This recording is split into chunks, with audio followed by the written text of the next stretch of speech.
It's Dr. Myers, and today we're talking about price elasticity of demand, or really how consumers respond to changes in prices. Why might we want to know about the elasticity of demand? Well, one idea is the one you see here in front of you. The businessman who wants to increase his revenue is sitting there at the kitchen table trying to decide, do I raise my price because I need more money? And what we're going to explore is that might be a mistake to raise the price. Perhaps the business person ought to actually drop the price. So elasticity is a measure of consumer response. Here you have a very formal textbook definition. Note the sign, which is not always in the textbooks and the references you see, and that's simply because the percentage change in quantity demanded and the percentage change in price are always opposite in sign. Remember, it's demand curve, it's downward sloping. So most just ignore the demand curve or the negative sign, knowing that the end result elasticity of demand will be a positive number.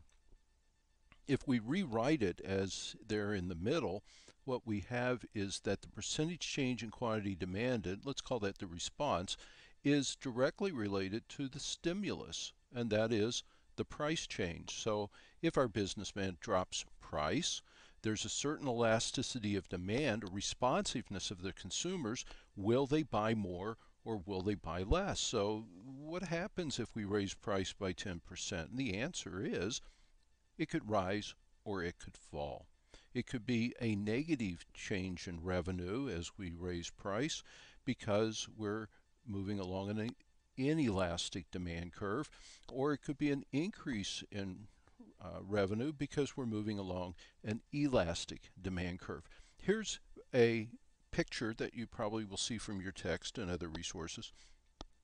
Total revenue is equal to price times quantity. This is definitional. So we're talking about raising price. Let me use an arrow there to indicate that the price is going up.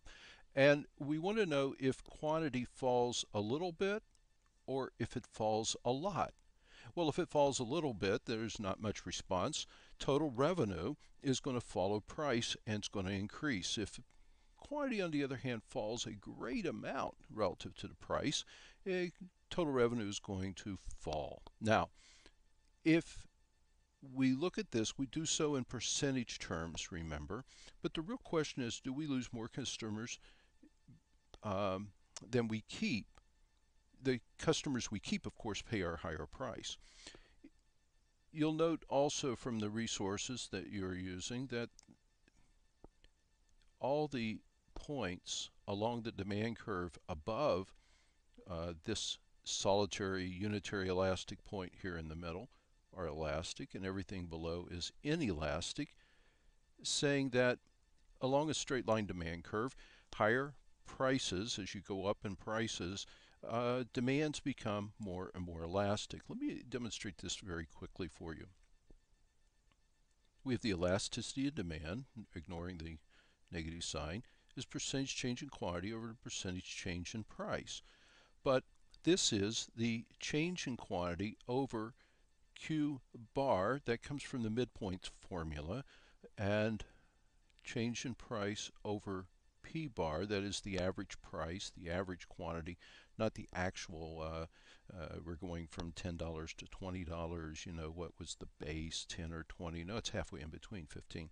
So let's rewrite this. Change in quantity over change in price times P bar over Q bar, and that's equal to 1 over the slope.